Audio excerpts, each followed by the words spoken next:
बिस्मिल्लाहिर्रहमानिर्रहीम। अस्सलाम वालेकुम डियर स्टूडेंट्स, होप सो कि आप सब खैर आफियत से होंगे।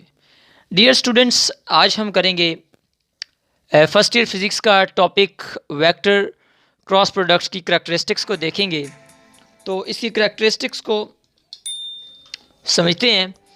इसकी फ़र्स्ट करैक्टरिस्टिक है कि जो हमारा वेक्टर प्रोडक्ट है वो नॉन कम्यूटेटिव है।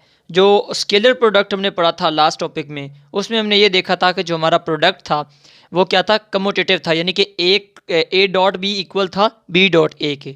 लेकिन इसमें वो कह रहा है कि जो प्रोडक्ट है हमारे पास, यानी कि वेक्टर प्रोडक्ट या क्रॉस प्रोडक्ट है, वो नॉन कम्यूटेटिव है। कैसे? अब देखिए, लेट्स सपोज कि आपके पास एक वेक्टर है ए, ये वेक्टर है ए, ठीक है। आप इसमें इसका प्रोडक्ट ले रहे हो विद वेक्टर बी, तो ये इस डायरेक्शन में हो गया एंटी क्लॉकवाइज, ये वेक्टर बी है। आप जब हमने देखा कि जब दो वेक्टर्स का क्रॉस प्रोडक्ट लेते हैं तो हमें एक तीसरा वेक्टर मिलता है, जो कि वो भी क्या होता है, वेक्टर होता है। तो इसका अगर हम थर्ड वेक्टर लें, यानी कि सी वेक्टर, ये प्रोडक्ट वेक्टर है और ये इसकी डायरेक्शन है, ठीक है। अब देखें इसमें इसकी डायरेक्शन क्या है। जब हमने इसको इसकी तरफ रोटेट करवाया तो ये डायरेक्शन थंब जो है ये इंडिकेट कर रहा है इसकी डायरेक्शन को। ये है जब हमने ए को बी के साथ मल्टीप्लाई किया, यानी कि ए क्रॉस बी लिया, ए क्रॉस बी लिया तो हमारे पास आया है, ए क्रॉस बी लिया तो हमारे पास एक वेक्टर आया है सी, ठीक है।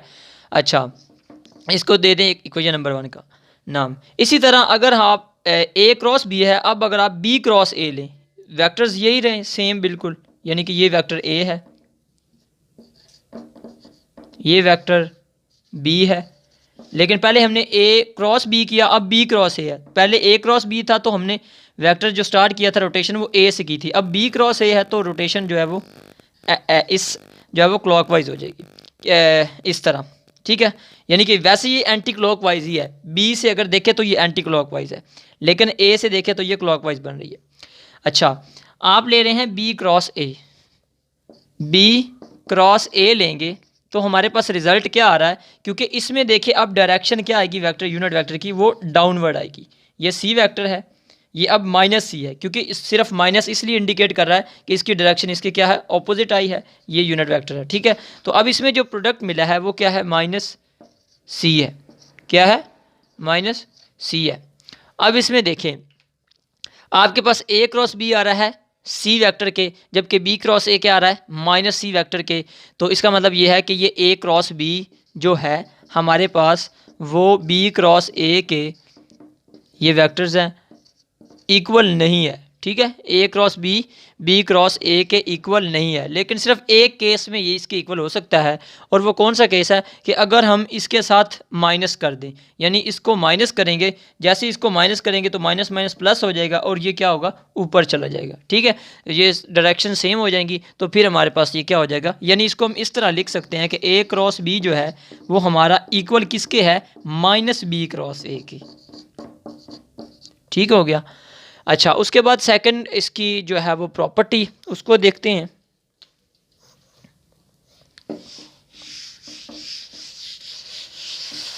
अच्छा, उसके बाद सेकंड प्रॉपर्टी को देखते हैं, जो क्या है हमारे पास, vector products of two perpendicular vectors.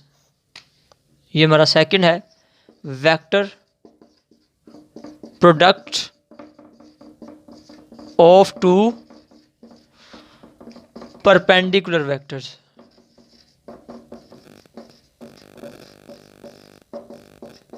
यानी कि आपने वेक्टर प्रोडक्ट देखना है जब दो वेक्टर्स क्या हों, एक ये वेक्टर है ए, एक ये वेक्टर है बी, ये दोनों क्या है, परपेंडिकुलर हैं, 90 डिग्री के एंगल पे हैं, ठीक है। तो अब अगर आप प्रोडक्ट लें ए क्रॉस बी तो वो हमारे पास किसके इक्वल आएगा, तो हमारे पास फॉर्मूला है ए क्रॉस बी किसके इक्वल होता है, हमें पता है वो होता है A B sine theta, N के इक्वल होता है, ये एन यूनिट वेक्टर है, जबकि ए बी साइन थीटा इसकी मैग्नीट्यूड है।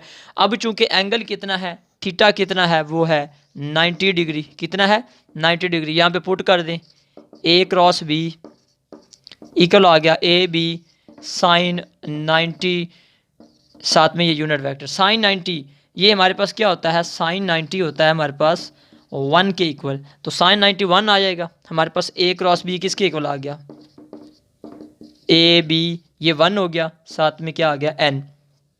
ठीक है, तो हमारे पास ये जो है मैक्सिमम मैग्नीट्यूड मिल रही है। ठीक है, जब हमारे पास दो वेक्टर्स क्या हों, एक दूसरे के परपेंडिकुलर हो। अगर इन केस अगर हम यूनिट वेक्टर्स की बात करें, जैसे हमने पिछले टॉपिक्स के अंदर देखा था डॉट प्रोडक्ट के अंदर, अगर इन केस हम यूनिट वेक्टर्स की बात करें, दो वेक्टर्स है यूनिट वेक्टर है, लेट्स सपोज ये आई वेक्टर है क्योंकि एक्स एक्सिस में आई होता है और वाई एक्सिस में जे होता है। ठीक है, अगर इन केस हम यूनिट वेक्टर्स की बात करें तो इनका प्रोडक्ट लें आई क्रॉस जे लें, तो आपके पास क्या आएगा, ये आई इसकी मैग्नीट्यूड, जे वेक्टर इसकी मैग्नीट्यूड साइन थीटा, क्योंकि ए बी ये मैग्नीट्यूड होती हैं, ए बी साइन थीटा आ गया और साथ में क्या आ गया साइन 90 आ जाएगा क्योंकि परपेंडिकुलर है।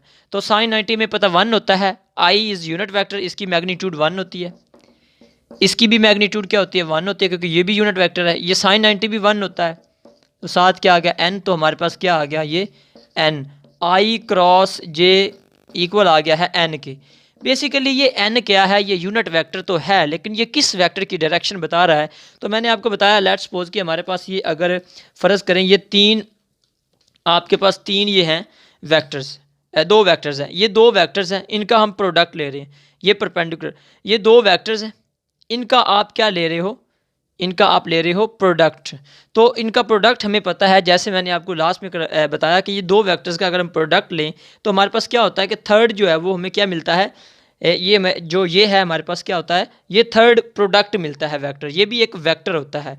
तो ये जो हमारे पास आई क्रॉस जे है, ये जब मल्टीप्लाई होंगे तो थर्ड हमें जो मिलेगा एक, वो हमें क्या मिलेगा, वो भी एक वेक्टर मिलेगा, यानी कि आई जे, और तीसरा कौन सा होता है के। स्पेस के अंदर ये देखें ना, हमारे पास तीन होते हैं आई जे, और ये आई जे मल्टीप्लाई हो रहे हैं, और थर्ड जो मिल रहा है हमें ये के मिल रहा है। तो बेसिकली ये जो एन है ये रिप्रेजेंट कर रहा है किसको, के यूनिट वेक्टर को, के यूनिट वेक्टर की डायरेक्शन को रिप्रेजेंट कर रहा है। ठीक है, यानी अगर इसको सिंप्लीफाई करके मैं आपको बताऊं कि ये फ़र्ज़ करें एक वेक्टर है आपके पास ए, ये आई था, ठीक है, और ये क्या है, ये जे है, आई और जे आपस में क्या हो रहे हैं, मल्टीप्लाई हो रहे हैं, तो हमें जो थर्ड ये मिलेगा, ये किसका मिलेगा, के यूनिट वेक्टर का मिलेगा, यानी कि जिसे आपने एन वेक्टर कहा था, ये के की डायरेक्शन देगा। इसी तरह अगर हमारे पास जे क्रॉस आई क्रॉस जे है, जे क्रॉस के होगा तो वो हमें थर्ड देगा आई। इसी तरह ये तीनों वेक्टर्स को हम लिख लेते हैं, और इसको लिखने का और याद करने का आसान तरीका ये है, मैं आपको बता देता हूँ।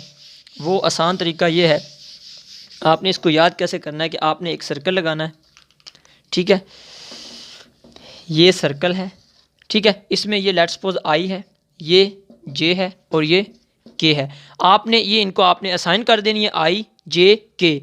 तो आपने क्या करना है, इसको इस एंटी क्लॉकवाइज डायरेक्शन में आपने देखना है कि अगर आई क्रॉस जे होगा तो वो हमें के देगा, आई क्रॉस जे होगा तो वो हमें कौन सा यूनिट वेक्टर देगा, के। इसी तरह अगर जे के के साथ होगा, यानी जे के साथ होगा तो फिर हमें क्या देगा, आई यूनिट वेक्टर। फिर के अगर आई के साथ हो तो फिर हमें क्या मिलेगा, जे मिलेगा। तो ये तो होगा कि अगर हम क्लॉकवाइज लें, ठीक है, लेकिन अगर क्योंकि असाइन हमने किया, सॉरी एंटी क्लॉकवाइज हम ले रहे हैं, ठीक है, अगर हम लें क्लॉकवाइज लेंगे तो हमारे पास क्या होगा कि अगर आई जे के साथ होगा तो ये आई के साथ होगा तो हमें जे तो मिलेगा लेकिन नेगेटिव साइन में मिलेगा। यानी इसको कैसे लिखेंगे, आई क्रॉस जे लेंगे तो हमारे पास के तो आएगा, लेकिन किस केस में, आई क्रॉस जे तो हम ले सॉरी जे क्रॉस आई उलट ले रहे हैं, जे क्रॉस आई लेंगे, उलट डायरेक्शन में लेंगे तो माइनस के में मिलेगा। इसी तरह जब आप आई को के साथ लेंगे, आई क्रॉस के लेंगे तो हमारे पास ऑपोजिट डायरेक्शन में क्या मिलेगा, जे वेक्टर, यानी कि माइनस के साथ। इसी तरह के को जे के साथ करें तो हमें ऑपोजिट डायरेक्शन में क्या मिलेगा, के को जे के साथ तो आई मिलेगा, लेकिन किसके साथ, विद नेगेटिव साइन। ठीक है, अच्छा, इस तरह आपने इनको याद करना है। फिर नेक्स्ट है हमारा कि vector product of two parallel vectors. ये तो था परपेंडिकुलर वेक्टर्स के लिए। नेक्स्ट है vector product of two parallel vectors. ये थर्ड आ गया, टू पैरेलल वेक्टर्स। जब दो वेक्टर्स पैरेलल होंगे, यानी कि ये एक वेक्टर ए है, ये वेक्टर बी है, इनका आप प्रोडक्ट ले रहे हो, ये हमें पता है ए क्रॉस बी किसके इक्वल होता है, A B sine theta N, ठीक है, ये ए क्रॉस बी। अब थीटा कितना है इनके दरमियान, एंगल क्या है, 0 है, थीटा क्या है, पैरेलल है तो 0 एंगल, 0 डिग्री। ए क्रॉस बी किसके इक्वल आ गया, ए बी साइन 0, और साथ में ये साइन 0 0 होता है, साइन 0 क्या होता है, 0, तो ए क्रॉस बी किसके इक्वल आ गया, ए बी साइन 0, ये हमें पता 0 होता है, तो साथ में एन यूनिट वेक्टर, तो जब ये मल्टीप्लाई होगा तो हमारा क्या आ जाएगा, सारे का सारा 0 हो जाएगा, तो ये हमें नल वेक्टर देगा। इसको याद रख लें, ये 0 नहीं देगा, ये नल वेक्टर देगा, 0 वेक्टर देगा, ठीक है। क्योंकि हम वेक्टर प्रोडक्ट ले रहे हैं तो जो हमें प्रोडक्ट मिलेगा वो वेक्टर ही मिलेगा, ठीक है। तो ये नल वेक्टर हमारे पास आ गया है। अच्छा, अगर हमारे पास पैरेलल की जगह एंटी पैरेलल हो तो फिर भी क्या होगा, अगर एंटी पैरेलल होंगे, एंटी पैरेलल केस में क्या होगा कि एक वेक्टर इस डायरेक्शन में है तो दूसरा इस डायरेक्शन में होगा, तो दोनों के दरमियान क्या होगा, ये ए है बी है, दोनों के दरमियान एंगल कितना होगा, 180, तो यहाँ पे एंगल क्या आ जाएगा, साइन 180, 180 साइन 180 भी क्या होता है आपके पास, 180 भी 0 होता है, तो ये भी 0 हो गया तो हमारे पास नल आ जाएगा, ठीक है। और इसी तरह अगर आप इनका इन केस पैरेलल और एंटी पैरेलल, अगर आप पहले पैरेलल के लिए केस के लिए अगर आप in case of unit vector की बात करें, पैरेलल अगर होंगे तो आई क्रॉस आई, क्योंकि पैरेलल है दो वेक्टर्स, तो उनका आप क्या ले रहे हो, आई क्रॉस आई, इनका आप प्रोडक्ट ले रहे हो, तो आई की मैग्नीट्यूड साइन 0 आएगा। अब तो क्या आ जाएगा, ये 1 ये तो 1 1 है और ये साइन 0 0 हो जाएगा, तो हमारे पास क्या आएगा, नल वेक्टर। इसका मतलब है, याद रख लें, जब भी दो सेम एक जैसे वेक्टर्स आपस में पैरेलल होंगे, यानी कि जब वेक्टर्स आपस में पैरेलल होंगे तो उनका जो हमें वेक्टर मिलेगा वो नल वेक्टर मिलेगा, ठीक है। इसी तरह अगर एंटी पैरेलल की बात करें तो एंटी पैरेलल में यहाँ पे साइन 180 आ जाएगा तो वो भी 0 आएगा, तो एंटी पैरेलल के केस में भी क्या आ जाएगा, हमारे पास 0 आ जाएगा, ठीक है। So that was all about, ये हमारे पास ये 4 करेक्टरिस्टिक्स आज हमने डिस्कस की हैं। तो इसके बाद जो है वो आगे इसकी नेक्स्ट करेक्टरिस्टिक्स देखते हैं। नंबर 5 वेक्टर प्रोडक्ट की, vector product in terms of its rectangular components. इसमें हम क्या करेंगे, वेक्टर का जो क्रॉस प्रोडक्ट लेंगे in terms of rectangular components. तो पहले हम दो वेक्टर्स को उनके कंपोनेंट्स में लिख लेते हैं। ये एक वेक्टर ए है, इसको इसके कंपोनेंट्स में लिखा ए एक्स आई कैप, ए वाई जे कैप, ए जेड के कैप। इसी तरह बी वेक्टर को इसके कंपोनेंट्स में लिखा एक्स वाई और जी में, ठीक है। इनको हमने क्या करना है कि इनका प्रोडक्ट लेना है ए क्रॉस बी। आपने क्या करना है, सिंपल इसमें इसका प्रोडक्ट लेना है, तो दोनों का प्रोडक्ट लिख लें। तो आपने क्या करना है कि जैसे हमने पिछले स्केलर वाले टॉपिक में किया था, स्केलर प्रोडक्ट में, कि पहले इस वेक्टर को सब के साथ मल्टीप्लाई करना है, फिर सेकंड वाले वेक्टर को इसको दो कंपोनेंट को तीनों के साथ करना है, फिर ये थर्ड कंपोनेंट को तीनों के साथ आपने मल्टीप्लाई करते जाना है, ठीक है। तो क्या होगा कि पहले आप इसको करें इसके साथ, तो ये इसके साथ मल्टीप्लाई होगा, तो क्या आ जाएगा, ए एक्स बी एक्स, ये आई है, ये भी आई है, आई क्रॉस आई, क्योंकि क्रॉस प्रोडक्ट ले रहे हैं। फिर इसको इसके साथ करेंगे, आई ए एक्स, ये क्या है, बी वाई, फिर आगे क्या आ जाएगा, आई क्रॉस जे आ जाएगा, ठीक है, प्लस अब इसको तीसरे के साथ करेंगे, ए एक्स बी जी, उसके बाद ये आई क्रॉस के आ गया। नेक्स्ट इसको हम जैसे तीनों के साथ किया, अब ए वाई को तीनों के साथ करें, ए वाई बी एक्स जे क्रॉस आई, प्लस ए वाई बी वाई जे क्रॉस जे, प्लस आगे ए वाई, इसको तीसरे के साथ करें, ए वाई बी जी जे क्रॉस के, ठीक है। अब लास्ट पे थर्ड, अब ये इसको तीनों के साथ करें, ए जी बी एक्स के क्रॉस आई, फिर इसको दूसरे के साथ करें, ए जी बी वाई के क्रॉस जे, फिर लास्ट को इसको लास्ट वाले के साथ करें, ए जी बी जी के और के, ठीक है। अब हमने करना क्या है, सिंपली हमने देखा था इसके क्रॉस प्रोडक्ट के अंदर कि जब दो सेम वेक्टर्स पैरेलल होते हैं, या जब वेक्टर्स हमारे पास पैरेलल होते हैं, यानी लेट्स सपोज आई वेक्टर है, ठीक है, इसका क्रॉस लें आई के साथ, ये पैरेलल है, तो एंगल इनके दरमियान क्या बन रहा है, आई की मैग्नीट्यूड और साथ में साइन, तो एंगल इनके दरमियान क्या होता है, 0 होता है जब पैरेलल होते हैं, साइन 0 एन वेक्टर। तो हमारे पास ये क्या देता है, ये हमारे पास नल वेक्टर देता है, ज़ीरो देता है हमें, ठीक है, ज़ीरो वेक्टर। तो इसका मतलब है कि जहाँ पे सेम होंगे, दो वेक्टर्स सेम मल्टीप्लाई हो रहे होंगे, आई क्रॉस आई या जे क्रॉस जे या के क्रॉस के, वो ज़ीरो हो जाएंगे, ठीक है। तो अब इनमें देख ले, जहाँ जहाँ सेम आ रहे होंगे वो ज़ीरो हो जाएंगे। इसमें देखें ये क्या हो रहा है, सेम है, तो ये क्या हो जाएगा टर्म, ये ज़ीरो हो जाएगी, ये सारी टर्म क्या हो जाएगी, ज़ीरो। इसी तरह अगर इसकी बात करें, इसकी बात, ये हमारे पास ज़ीरो, ये वेक्टर आएगा, नल वेक्टर है, ठीक है। इसी तरह अब ये तो आई क्रॉस जे है, ये ज़ीरो नहीं होगा, ये भी ज़ीरो नहीं होगा, ये भी ज़ीरो नहीं होगा, जे क्रॉस आई। लेकिन ये क्या है, सेम है, जे क्रॉस जे, तो ये भी क्या हो जाएगा, ज़ीरो नल वेक्टर यानी कि। इसके बाद ये भी ज़ीरो नहीं होगा, ये भी डिफरेंट है, ज़ीरो नहीं होगा, ये भी डिफरेंट है, ज़ीरो नहीं होगा, तो ये भी क्या हो जाएगा, ज़ीरो वेक्टर आ गया। अब ये भी ज़ीरो आ गया, ये भी, तो ये तो इसमें से ख़त्म हो गए, ठीक है। बाकी हमारे पास क्या बच गया है, ये टर्म, ये टर्म, ये टर्म, ये वाली और ये वाली और ये वाली। इनको हम देखते हैं। तो देखिए ये पहले लिख लें, ए एक्स बी वाई, ए एक्स बी वाई। अब ये आई क्रॉस जे, हमें पता है आई क्रॉस जे हमें क्या देता है, के। तो आई क्रॉस जे, तो यहाँ पे क्या आ गया, के, यानी कि simply A X B Y as it is लिख दिया। आई क्रॉस जे ने हमें क्या दिया, के। उसके बाद है ए एक्स बी जी। अब ये माइनस क्यों आया मैं बताता हूँ, ए एक्स बी जी, यहाँ पे तो प्लस है, ए एक्स बी जी। अब ये है आई क्रॉस के, आई क्रॉस के है, ऑपोजिट है। जब ये ऑपोजिट के लेंगे तो हमें पता है कि ये जो जे देगा ये माइनस में देगा। तो ये जो साथ में हमारे पास क्या आया है, हमारे पास साथ में क्या आया है, आई क्रॉस के, ये हमें देगा जे, ये हमें देगा जे लेकिन विद नेगेटिव साइन, इसलिए यहाँ पे माइनस आ गया है। उसके बाद इसको देखें, A Y B X, A Y B X as it is आ गया, जे क्रॉस आई। अब ये फिर उलट है, जे क्रॉस आई, ये ऑपोजिट है, ये देखें ऑपोजिट, तो ये के देगा लेकिन विद नेगेटिव साइन, के आ गया विद नेगेटिव साइन। ये देखें हमारे पास क्या आ गया, के आ गया विद नेगेटिव साइन, ये ठीक है यहाँ पे।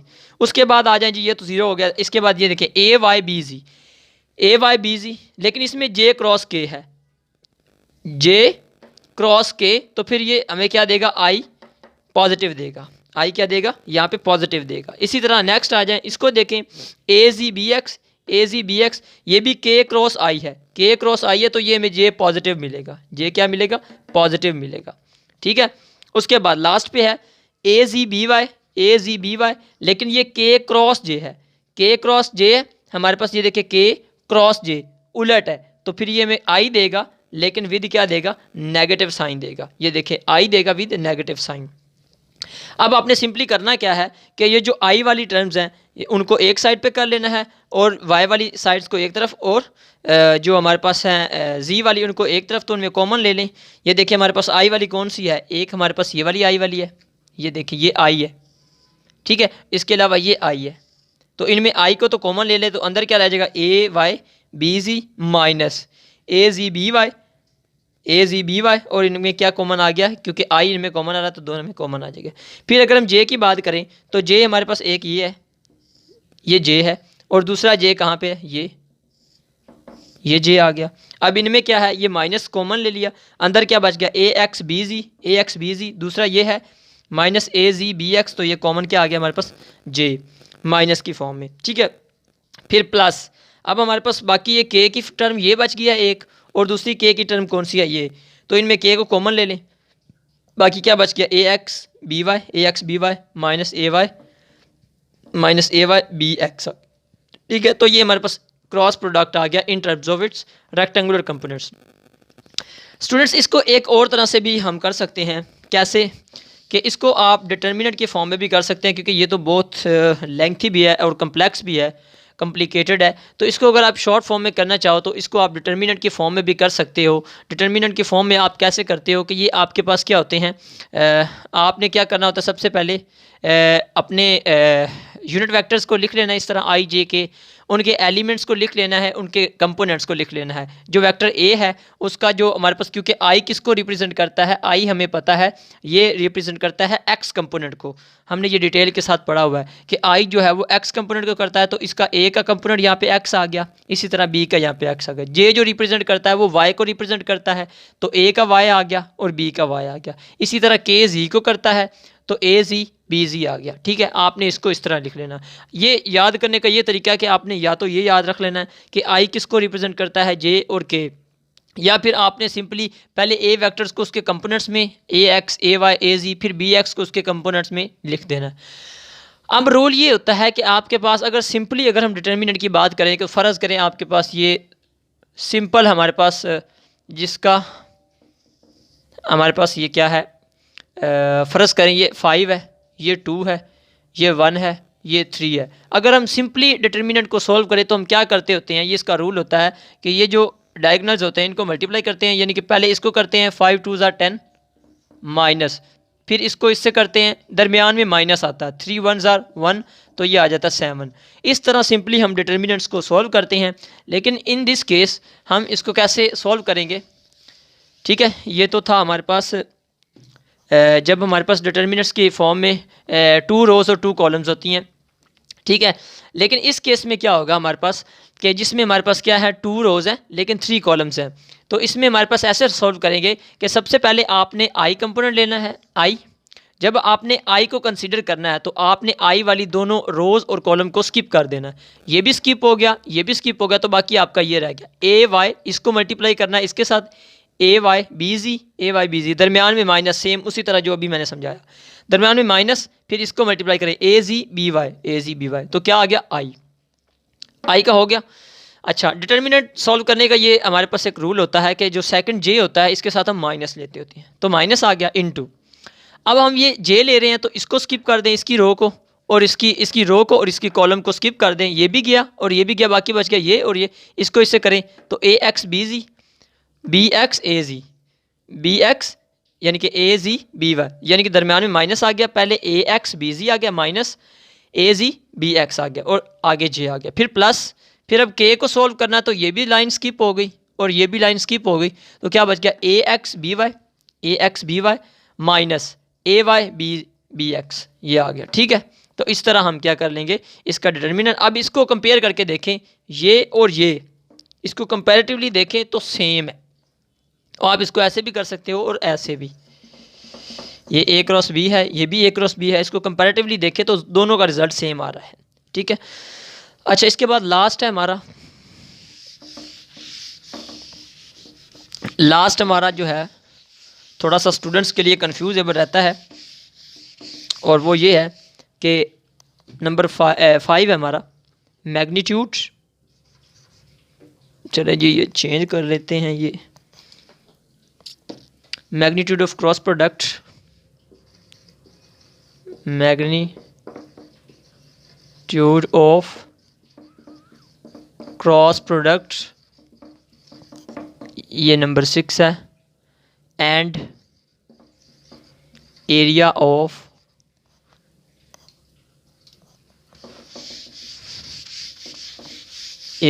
Parallelogram, area of parallelogram.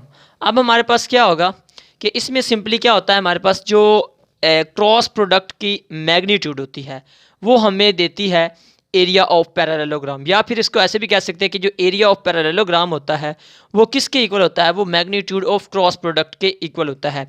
इसको अंडरस्टैंड करते हैं कैसे, लेट्स सपोज कि आपके पास ये एक ए वेक्टर है, ये क्या है, एक ए वेक्टर है आपके पास। ठीक है, इसी तरह आपके पास ये एक वेक्टर है, बी वेक्टर है, ये बी वेक्टर है। ठीक है, अब आपने क्या करना है, बी वेक्टर का इसको पहले तो आप पैरेललोग्राम बना लें। पैरेललोग्राम ये होती है इस तरह, ये अपनी तरफ से डॉटर्स लाइन बना लें, तो ये क्या हो जाती है, ये जो आपके पास होता है ना रेक्टेंगल, ये रेक्टेंगल की फॉर्म में, ठीक है, जिसमें एंगल्स आपके 90 डिग्री होते हैं सारे के सारे, ये भी 90 है, ये भी 90 है, ये भी 90 है, ये रेक्टेंगल होती है। इसी को आप थोड़ा सा टिल्ट कर दो तो ये बन जाती है पैरेललोग्राम इस तरह। अब देखिए आपने सिंपली क्या करना है, बी का प्रोजेक्शन लें, आप इसका कंपोनेंट लें, तो ये आपके पास क्या होता है, ये बी एक्स कंपोनेंट होता है, ये बी वाई होता है, ये बी वाई क्या होता है, बी साइन थीटा होता है हमारे पास। ठीक है, अब अगर आप प्रोडक्ट लें ए क्रॉस बी, यानी कि इसका जो एरिया होता है ना, एरिया ऑफ पैरेललोग्राम, उसका फॉर्मूला होता है एरिया ऑफ पैरेललोग्राम का लेंथ मल्टीप्लाई हाइट होता है। तो ये बेसिकली इसकी क्या है, हाइट, ये क्या है इसकी, ये तो इसकी होगी ना लेंथ, ये क्या होगी लेंथ, जबकि ये इसकी क्या है, विड्थ है। लेकिन लेंथ क्रॉस विड्थ नहीं ले रहे बल्कि लेंथ क्रॉस हाइट ले रहे हैं। तो इसकी हाइट क्या है, बी वाई है, ए बी वाई आ रही है। तो ए लेंथ है, हाइट क्या है, बी वाई है, तो क्या आ जाएगी, ए बी वाई क्या है, बी वाई किसकी इक्वल है, बी साइन थीटा। तो ये हमारे पास क्या आ गया, एरिया ऑफ, ये ए रिप्रेजेंट कर रहा है एरिया ऑफ पैरेललोग्राम को।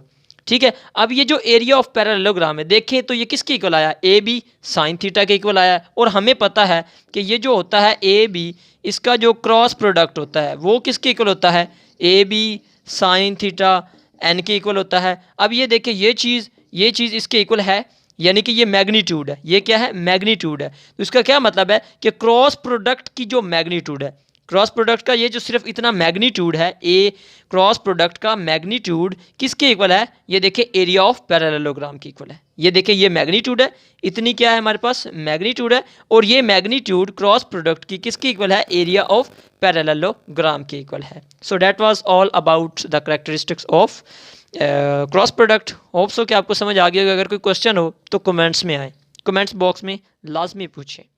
अल्लाह हाफिज़।